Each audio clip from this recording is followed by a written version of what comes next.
Magbebenta sila ng 20 pesos per kilo na bigas pero hindi pang tao, pang hayop. Kanang ginatawag nila og ano sa bana siya sa murag lamaw. Oo. Ganyan. Ganun ba yung bigas ng NFA, sir? Ma'am, ganyan yung pag sinabi natin 20 pesos per kilo na bigas, yung pwede kainin ng tao. Oh, yan, diba? Yan yung 20 pesos per kilo na binibenta, yung pinapakain sa baboy. Isang mapagpalang araw na naman po sa ating lahat mga kapatid, mga kababayan at mga boss. Ang pag-uusapan natin sa araw na ito ay tungkol sa nangyaring 20 pesos per kilo. Yan ang pag-uusapan natin para naman mayroon kayong idea. Pero bago yan, siyempre bati muna tayo ng isa. Magandang umaga po, Luzon, Visayas at Mindanao. At siyempre pa sa mga kapatid natin, mga kababayan natin na nasa iba't ibang panig ng mundo. Magandang umaga, magandang tanghali, magandang hapon, magandang gabi po sa inyong lahat dyan. Sana po ay nasa mabuti kayong kalagayan. Ngayon, kagaya ng sinasabi natin dito, pag-usapan natin itong 20 pesos per kilo daw na bigas. Pero ang tanong, bakit dito lang sa Visayas? Kamusta sa Luzon at sa Mindanao? Oh, para masagot natin yung mga katanungan natin, ipanoorin muna natin ang video na interview kay BP Inday Sara. Kaya panoorin na natin. Pasok ang video. One last question. Meron akong pagdududa ha, na magbebenta sila ng 20 pesos per kilo na bigas pero hindi pang tao, pang hayop. Kanang ginatawag nila og ano sa bana siya sa murag lamaw. Oo. Ganyan. Ganun ba yung bigas ng NFA, sir? ma'am, Ganyan yung pag sinabi natin 20 pesos per kilo na bigas, yung pwede kainin ng tao. Oh, yan, diba? Yan yung 20 pesos per kilo na binibenta, yung pinapakain sa baboy. Hindi mga baboy hindi mga hayop ang mga Pilipino.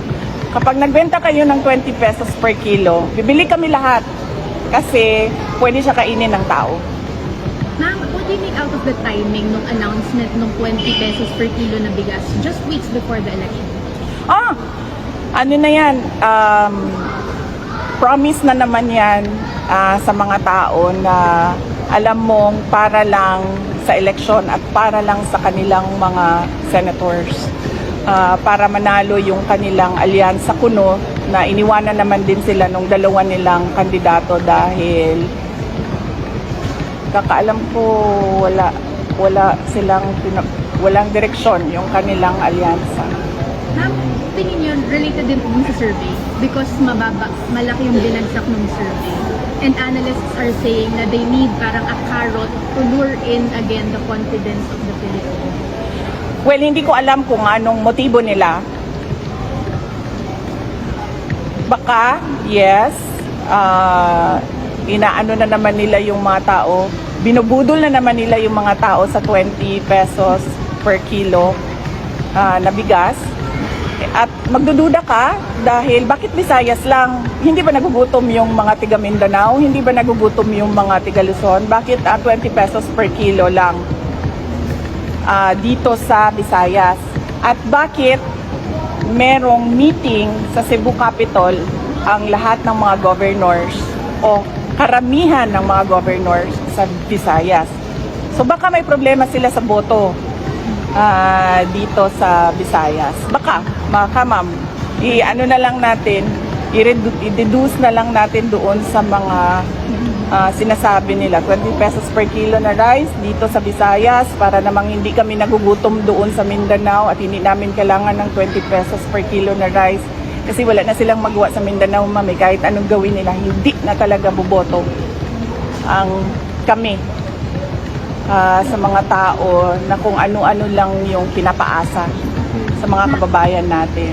So, yes. Ma'am, Last clarification lang. Sa napanood nating interview kay BP Inday Sara, napansin ninyo, paulit-ulit lang yung video na ginawa nila. Pinahaba lang nila yung video pero ganun pa rin ang mga katanungan at ganun pa rin siyempre ang mga kasagutan.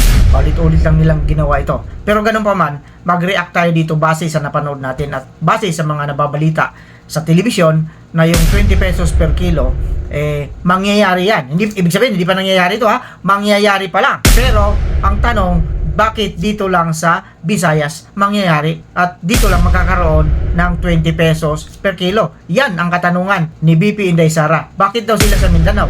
Hindi ba sila nagugutom doon? Bakit daw ang taga Luzon, wala bang nagugutom sa taga Luzon? Kayo nang humusga.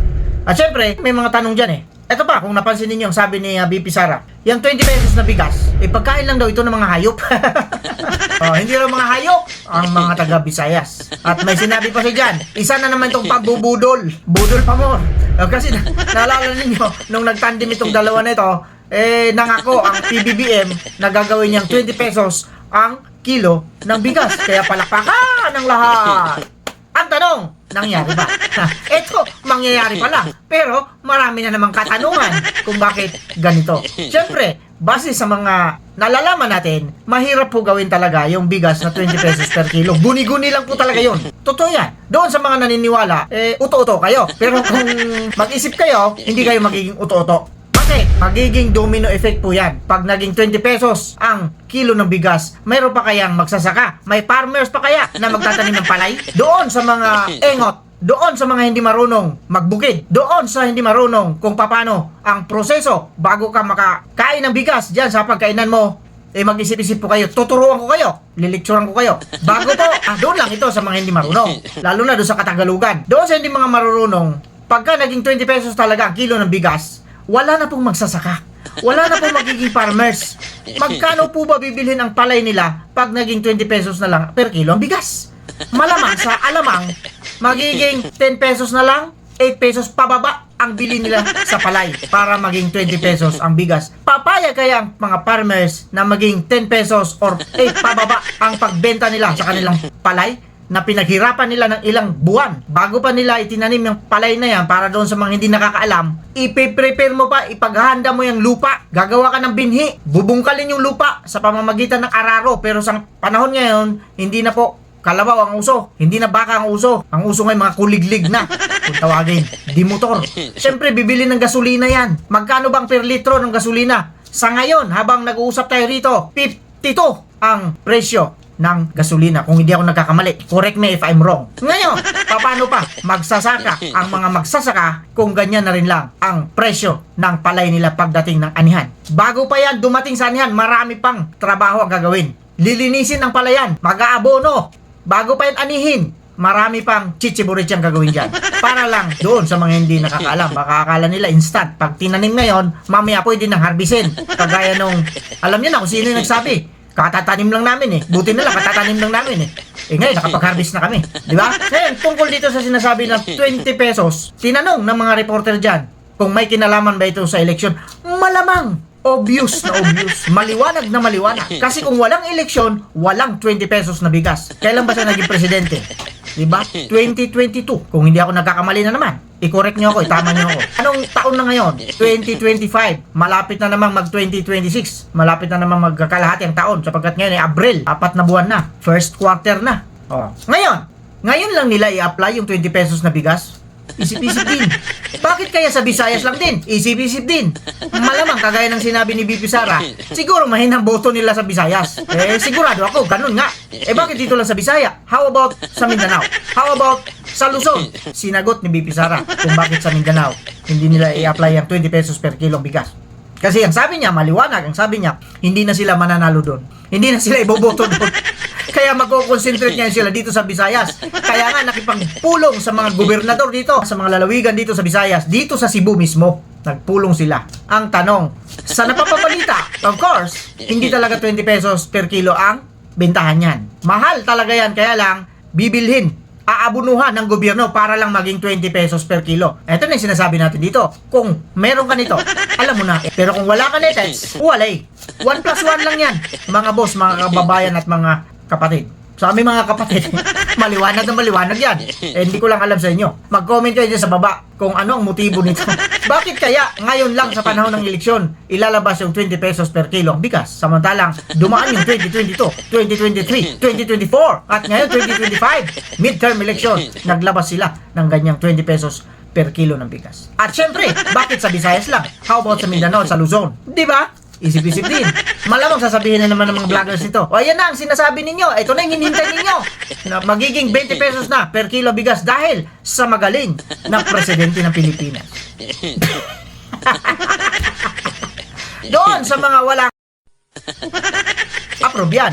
Pero doon sa mga may down yan. Gets nyo? With that, kagaya ng sinasabi natin dito, maraming salamat po. At shoutout po sa lahat ng mga subscribers, sa lahat ng mga viewers dyan, at syempre sa mga nagpapa-shoutout sa atin. Pasensya na po, hindi ko kayo wala dito listahan ko. Shoutout po sa inyong lahat. Maraming salamat sa suporta po ninyo. At pakipindot po yung kulay-pula dyan na tumatalon. At kagaya ng sinasabi natin dito, mag-iingat tayong lahat. Pwera lang doon sa mga taong 20 pesos per kilo na hindi nag-iingat.